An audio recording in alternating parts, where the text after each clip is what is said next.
as the government shutdown hits the 1-month mark today, meaning 31 days of no work and several weeks of missed paychecks for furloughed federal workers. CNN's Brian Todd hit the streets of Washington, D.C. to hear how these workers are coping with the stress of the shutdown. For Angie O'Neill, drawing and painting are coping mechanisms. All the worry and stress is on this paper.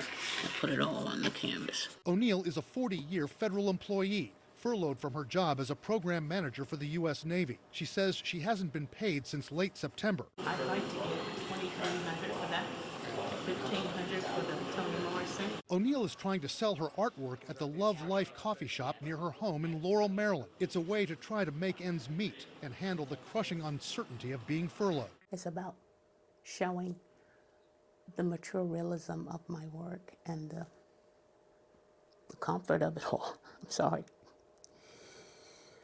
Does it comfort you to do that at a time like this?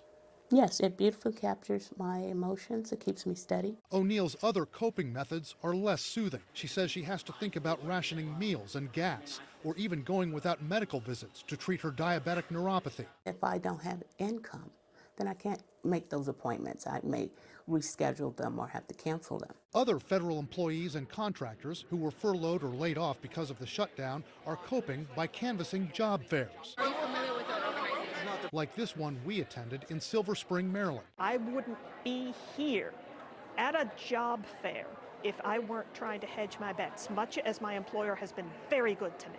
Has nothing to do with it because we're down to survival. Furloughed government contractor Elizabeth Baker says she's cashing in her holiday pay, using unemployment insurance, and consulting on what to do if she gets an eviction notice. Other furloughed workers at job fairs wouldn't go on camera with us, fearing retaliation. They told us about having to lend money to furloughed colleagues, cutting back on gift giving for the holiday. At Kay Scary's bar in D.C., furloughed workers didn't show for a networking session that Scary set up for them because they heard we were coming. But Scary told us what the conversations have been like in those weekly sessions. There's questions about, how do we talk to our kids? Our kids know the government's shut down. They know we work for the government. How do we have that conversation with our kids without overpromising, but also making sure they feel steady? Elizabeth Baker's message to other furloughed workers: try to cope by focusing on your mental health. Keep the hope, keep striving. You're smart, you'll get through this.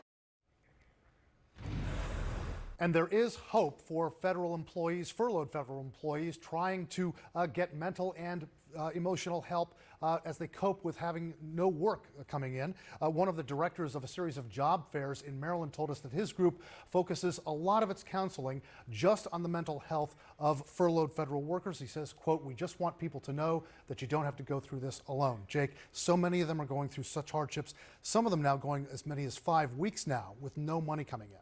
Yeah. A pain inflicted upon them by our